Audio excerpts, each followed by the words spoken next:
Welcome back, brothers and sisters. I am Braden. This is Langley Outdoors Academy, the place where we not only talk about what's going on in the gun world, but also how we're going to fix it together.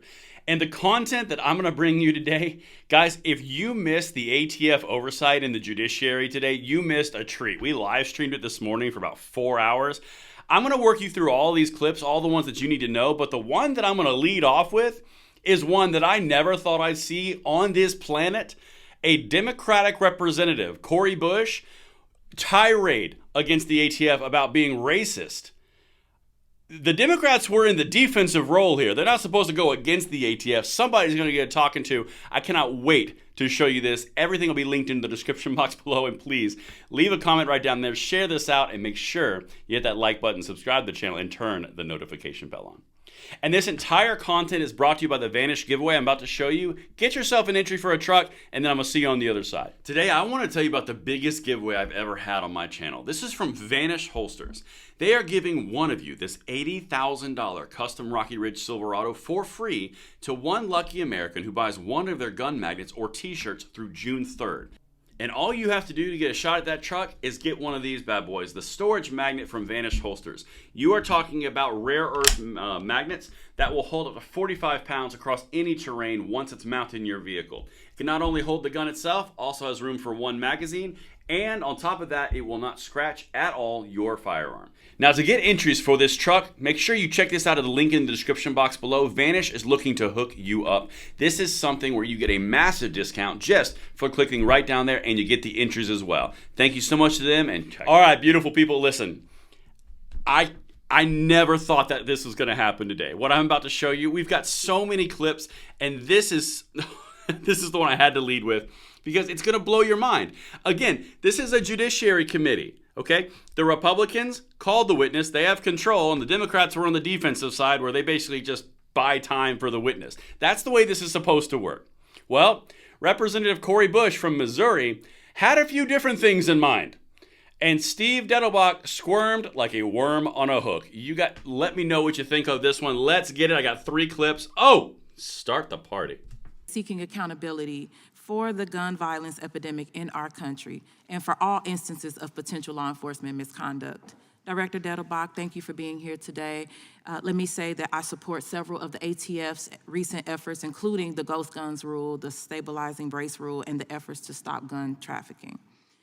But as gun violence continues to shatter families and communities, thanks in part to weak gun laws in Republican-controlled states like mine in Missouri, equitable and effective enforcement of our existing laws, it must be a top priority. There is a difference between the way the law is written and the way it is enforced, as communities like St. Louis know all too well. So taking on the gun violence epidemic requires asking hard questions about enforcement. That's why the last time you were before this committee, I asked you about the Good Old Boys Roundup. In the 1980s and 1990s, ATF agents organized shameful whites-only events, which former ATF Director John McGaugh characterized as being racist in nature, anti-Black, and having discrimination almost every year. It may seem like old history, but there are legitimate and recent concerns about racial bias in the agency's enforcement operations, specifically in its use of sting operations. Well, that went differently than he thought it was gonna, didn't it? And that's just the warm-up. So she decided to agree with all the rules, all the infringements, all the gun control coming from the executive branch. That was all well and good. But you know that thing you guys did 30 and 40 years ago in the 80s and the 90s? Yeah, we're going to need to talk about that right now.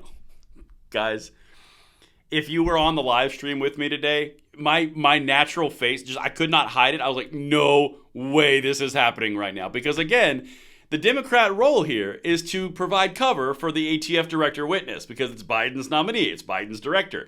You can't say anything bad, that's what the Republicans are going to do. And when it's a presidential candidate or a president that's Republican, the rules are inverted. I mean, that's the way that it works.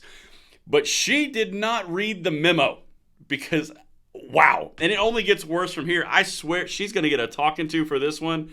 Oh, let's start the party and look at how Steve is squirming on this one. Here we go. Investigation from 2014 found that 91% of people arrested in ATF sting operations were Black or Latino. When you were U.S. Attorney, your office prosecuted these kinds of cases.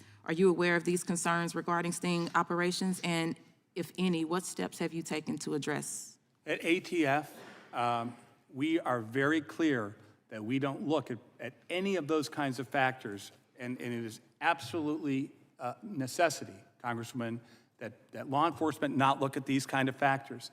And I would say there were comments that were made earlier that I thought somebody was perhaps implying that because somebody's wealthy or lives in a nice neighborhood, that they should be treated differently than other people. And I know there are lots of people who are in communities where they economically struggle, who are law-abiding citizens. We don't assume that because of where you live or how much you make, that you're any more or less likely to be a law-abiding citizen. That is a core value at ATF, and it's very important for you to ask that question and very important for me to answer it. Dude, holy crap. So 10 years ago, you guys had a disproportionate outcome from your sting operations. Dance, Steve. Let's see what you do about this one. His body language on this, guys, particularly at the end, when he was like... Total surprise. Did not see it coming. I don't think Steve did either. But again, keep in mind, this is when they're supposed to be providing him softball questions. And the last thing that she said, she did not hold back in the third clip either, because she only got 5 minutes, and I've got so many more clips coming from different representatives. But listen to what she said in the third one. All right, check this out. And I will say that sometimes looking at it, we get to what you just said, though, looking at it and seeing that we do understand that folks in marginalized communities are often over-criminalized or criminalized, period, is an issue that we must also address and fight to. I think you kind of started to allude to that. And so thank you. These questions are essential because in order for the ATF to be effective today, it needs to fix the problems of yesterday, including its troubled history of racist behavior and enforcement. But my concern about enforcement does not extend only to questions of racism. There needs to be accountability for all instances of potential misconduct by ATF agents. And that's why I do support my Republican colleagues' efforts to get more information from federal and local law enforcement about the death of Brian Malinowski. I know there is evidence that Mr. Malinowski fired first on the agents, but the circumstances warrant more information about what happened that day. Okay. So first off, it's twofold here. One, she openly called the ATF racist. And they got to fix their troubled and bigoted past. I mean, like, wow. That's the first one. The second one is a little bit of a twist here because she goes against the Democrat narrative that was spewed the entire time here because they were saying and trying to make it about different financial appropriations and all these different things. But they never addressed the main reason they were there, which is because Brian Malinowski was killed in his home in a 6 a.m. raid. We're going to get to all of that later on because lots more clips are coming. But then she goes against the ATF and says there needs to be more oversight, while all of her colleagues are going down the road of saying, they're perfectly fine. It's an honor to meet you. We love you so much. Would you like a cookie? I mean, genuinely, the contrast between Cory Bush here and the other Democrats could not be more stark. It was insane. And guys, I've got so many more reps that I've got to get through. By Katie and I's count, when we've been going through these and clipping off these clips, I mean, it's a significant amount of videos we got coming your way. So make sure you hit that subscribe button. Make sure you're tuned in for it. And I will see you on the next one. I'm Braden. See you later.